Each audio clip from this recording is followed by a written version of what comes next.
بسم اللہ الرحمن الرحیم۔ یہ جو آج کل کرونا وائرس کی وجہ سے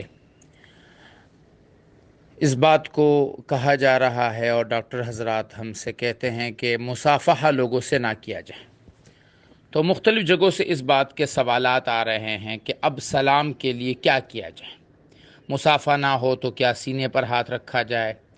کیا جس طرح ہمارے ہاں دونوں ہاتھوں کو جوڑ کے سلام کیا جاتا ہے ویسے کیا جائے؟ تو اس بات کو سمجھنے کی ضرورت ہے کہ سلام ایک الگ عمل ہے اور مصافحہ ایک الگ عمل ہے۔ سلام کا مصافحہ سے کوئی تعلق نہیں ہے۔ سلام تو آپ کسی کمرے سے نکلے واپس آئے، آپ کو پھر بھی سلام کرنا ہے، آپ مصافحہ نہیں کرتے، سلام کرتے ہیں۔ آپ ایک محفل میں ہوتے ہیں، اس محفل سے نکلتے ہیں، پھر واپس آتے ہیں، پھر سلام کرتے ہیں۔ کوئی راہ چلتا ہوا سواری پر وہ نیچے والے لوگوں سے مصافحہ نہیں کرتا لیکن سلام ضرور کرتا ہے۔ تو سلام کا مصافحہ سے کوئی تعلق نہیں ہے۔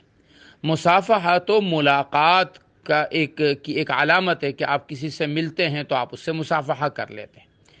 تو اگر مصافحہ سے روکا گیا ہے تو ہمیں سلام سے نہیں روکا گیا۔ ہم السلام علیکم ورحمۃ اللہ وبرکاتہ مکمل کہیں، اور بے شک ہم موجودہ حالات کی وجہ سے جو احتیاطی تدابیر ہم سے کہی جا رہی ہے ڈاکٹر حضرات کی طرف سے، ہم ان تدابیر کو بالکل سامنے رکھیں، مصافحہ نہ کریں، کیونکہ بیٹھ سکتے ہیں، ہم بات چیت کر سکتے ہیں، وہ جو ابتدا ہم مصافحے سے کرتے ہیں وہ نہ کریں۔ لیکن اس کے لیے ہمیں وہ طریقہ کار اختیار کرنے کے کہ جی سینے پر ہاتھ رکھ کے یا دونوں ہاتھوں کو جوڑے، اس کی ہرگز ضرورت نہیں ہے۔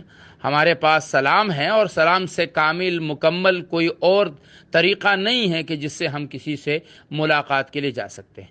کچھ عرصے کے لیے ہم مصافحے سے احتیاط کر سکتے ہیں۔ عبد الباقی اخنزادہ۔